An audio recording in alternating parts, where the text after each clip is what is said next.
Leluhur itu kan pasti mencari bibit yang baik. Bibit yang baik itu akan mengeluarkan cahaya yang bagus. Nah kalau cahayanya nggak bagus ya malah mungkin dipilih leluhur kan gitu kan. Ketika ada orang yang sebenarnya sudah mempunyai genetika yang bagus dari kecil, tapi pada predikatifnya secara kasunyatan perjalanan hidupnya dia tidak mampu memperbaiki dan memproses diri untuk menjadi cahaya yang baik, maka leluhur itu akan lari mencari bibit yang lain.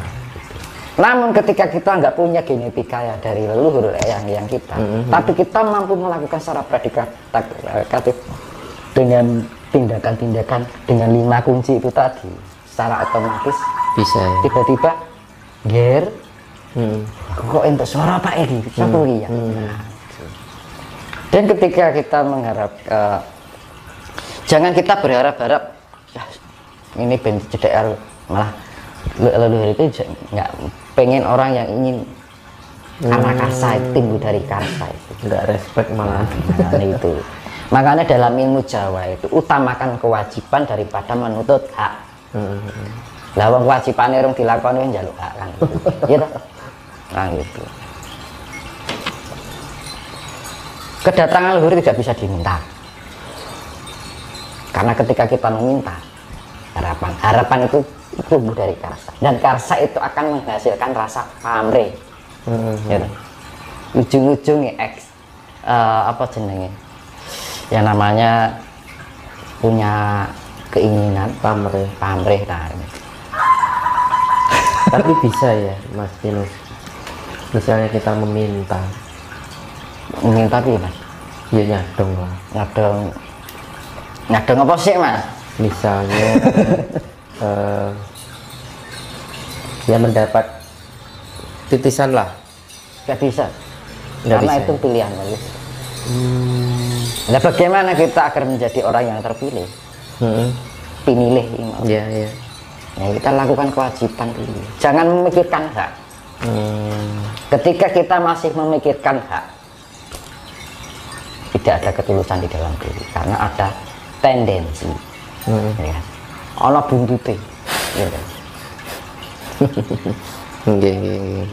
Orang kalau mempunyai keinginan karena ada pasti ada buntutnya. Nek orang tidak keturutan keinginannya, yang timbul apa? Orang kalau menginginkan sesuatu, kalau kita tidak tercapai sesuatu kan mesti buntutnya nempak ya. Buntutnya nyampluk kiwa tengen ya. Nah gitu loh, tahu maksudnya? Siap. Gitu.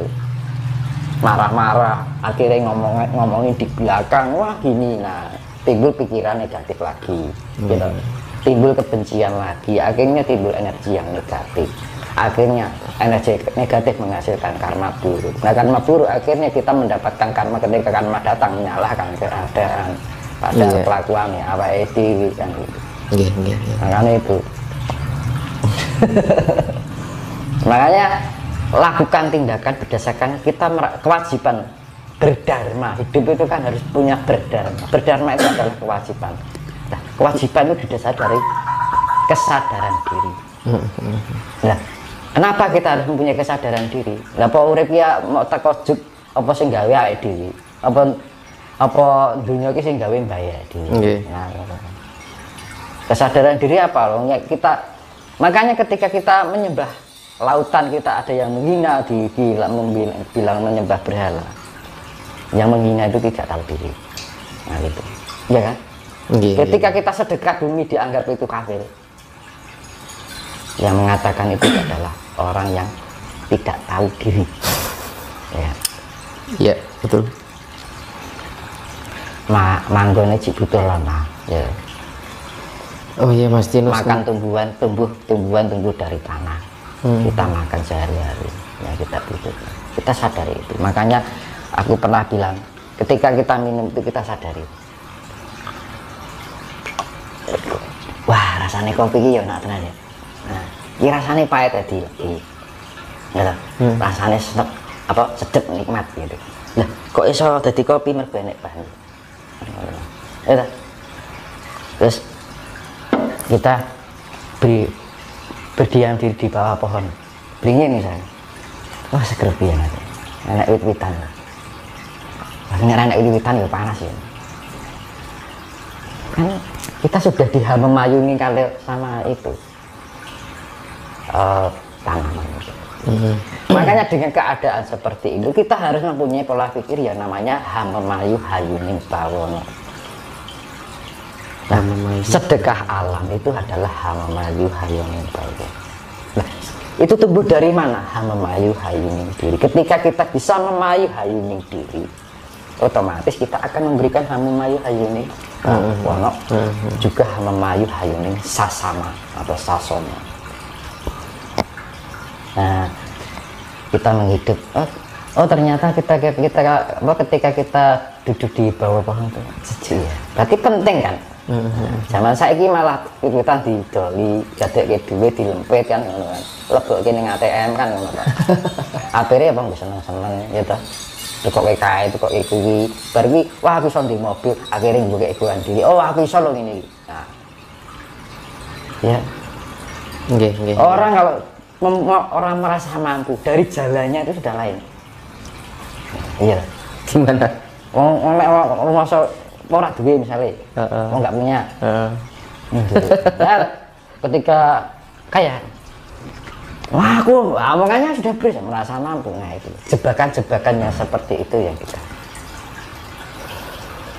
waspadai. Kan itu. Makanya kan saya kembalikan pada ajaran budi pekerti luhur orang Jawa, ya kan. Makanya di zaman ini penagihan perjanjian eyang sabdo palem ini yang dikembalikan. Manusia harus bisa berhamemayu hayuning diri. Ketika manusia bisa berhamemayu hayuning diri, maka dia akan bisa mampu hamemayu hayuning bawono, hamemayu hayuning sasono. Hamemayu hayuning bawono itu apa? Diartikan hamemayu itu artinya diambil kata dasar adalah ayu. Ayu itu adalah keindahan. Ha itu artinya suatu kata kerja. Ya. Mengindahkan. Bawono. Kita mengindahkan alam semesta ini. Hamemayu hayuning sasono. Kita mengindahkan sesama kita. Dengan cara apa? Tepo sariro, ranganing sariro, bagi ini itu man. Iya. Untuk orang untuk sariro kan. Hamemayu hayuning diri, kita mempercantik diri kita. Tapi yang sekarang ya dicantikin ragawinya. Ketika kita mampu mempercantik jiwa kita, otomatis raga kita juga akan terawat. Tapi ketika orang mempercantik ragawinya, belum tentu jiwanya bagus karena wadah. Barang nek wadah ya apik, durung karo lan isine apik. Nggih. Itu zaman sekarang kan ya makanya dibilang orang hanya memandang sebelah mata, itu kan zaman sekarang kan gitu. Si sawam coba nitok kan gitu kan. Makanya menilai keburukan dan ketidakburukan orang lain itu kan zaman sekarang hanya sebatas kulit gitu. Makanya ilmunya ilmu kulit juga. Makanya itu dikembalikan agar manusia semua di Nusantara ini biar memahami ilmu daging. Kan wah ini daging semua kan. Rasanya enak kan. Gampangannya seperti itu. Nah makanya ini saya kembalikan dengan perjanjian yang Sabdo Palem dengan angka kunci 729 kalau disatukan menjadi angka 9, itu adalah awal menuju suatu kejayaan. Karena kejayaan itu sifatnya ada dua, fisik dan non fisik. Ya kan? Pembersihan secara fisik, pembersihan secara jiwa. Ya. Kalau di dalam pewayangan itu disimbolkan senjatanya Antasena dengan Wisanggeni. Ya, ketika Wisanggeni dan Antasena sebelum Baratayuda dimulai, disuruh sama sang yang menang dan diberikan satu senjata yang namanya Godo Inten, ya kan? Untuk membunuh siapa? Batara Kala dan Batara Durga. Batara Kala dan Batara Durga itu adalah Angkara Murka.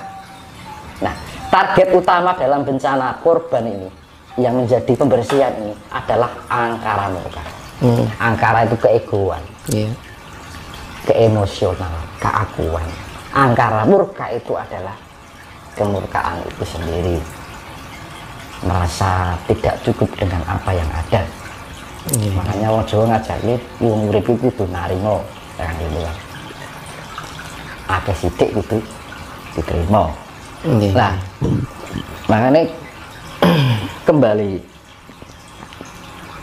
kenapa disimbolkan godho inten? Intan itu adalah logam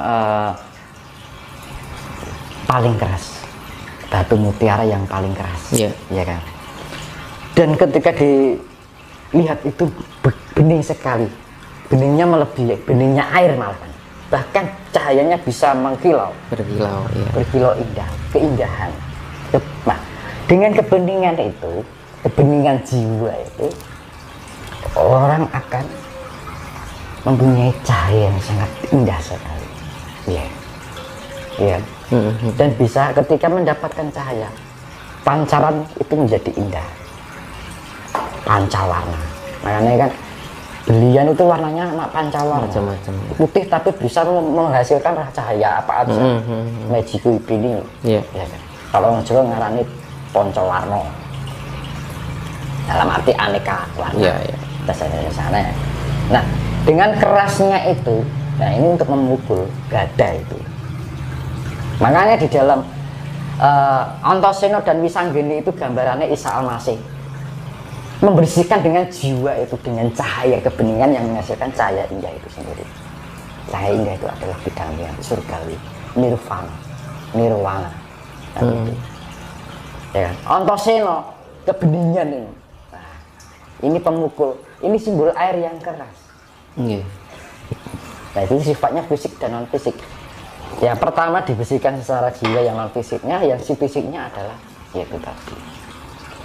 Antaséna itu ibaratnya kalau Wisanggeni itu Isa Al-Masih dengan pembersihan cinta kasih, ilmu cinta kasih. Nah, sing Antaséna itu yang disifatkan adalah Nabi Khidir, penguasa samudra. Lah Wisanggeni itu, makanya Wisanggeni dibilang itu titisannya sang yang menang. Maka dibilang Isa Al-Masih, kalau orang Nasrani dibilang putra Allah. Wis padha wae to, Mas. Cuma istilah. Antaséna itu Nabi Khidir penguasa samudra, ya wis bani plus. Air yang sifatnya keras. Nah, itu simbol dua sifat fisik dan non fisik. Maka di dalam pewayangan ini kedua peran itu diberikan senjata yang namanya godho inten. Yang keras untuk memukul yang keras, yang fisik untuk memukul yang itu dengan mulai ada kata istilah muncul menang tan ngasorake, digdaya tanpa aji. Ya. Dengan kasih itu sendiri. Ketika kita bisa menang tanpa ngasorake itu kita menang tanpa merendahkan. Luruk tanpa bolo. Luruk tanpa bolo itu dengan kita sendiri, kita bisa merangkul semua, menciptakan kedamaian, kerukunan. Akhirnya tercipta keharmonisan. Keharmonisan tercipta kedamaian. Ya. Digdaya tanpa aji. Ya. Kita ilmu digdaya tanpa aji, Mas. Ilmu bejo. Ya, kita sakti. Orang bejo itu sakti loh. Ya, toh. Paling sakti ya. Tapi nggak punya aji-aji. Gitu. Kayak itu orang bejo. Nerimo. Nah itu tadi. Makanya nguruk tanpa bulu itu ya kasih itu tadi. Energi kasih, cahaya kasih, pancaran kasih itu yang bisa menyelamatkan diri kita. Akhirnya kita mempunyai saudara yang banyak. Akhirnya musuh menjadi teman, saudara. Nah, itu nguruk tanpa. Menang tanpa ngasorake, kita tidak merasa diri besar diri, ego diri. Ya. Dengan cara itu, dengan sikap kerendahan hati, kita akan disayangi oleh banyak orang. Karena orang itu pasti memikir salut ya, orang kok orangnya seperti itu, kok rendah hati. Ini anak ngawang ngomong tinggi hati kan yang nganyel gitu, Mas. Beda kalau jenengan bertemu dengan orang yang nanti, iya Mas. Nah, makanya orang Jawa mengajarkan tentang kehidupan yang penuh tata krama, sopan santun, andap asor. Nyun sewu, badhe nderek tengking, ya kan? Orang Jawa. Ya, gitu. Nah, itu budi pekerti Jawa yang harus perlu kembali dibangun kembali, dibangkitkan kembali. Untuk apa? Hama mayu hayuning bawono itu sendiri. Makanya kenapa di dalam serat Sabda Palong Loyo Genggong itu pepesti nusa wis tekan janji kapitung jaman ya iki mau.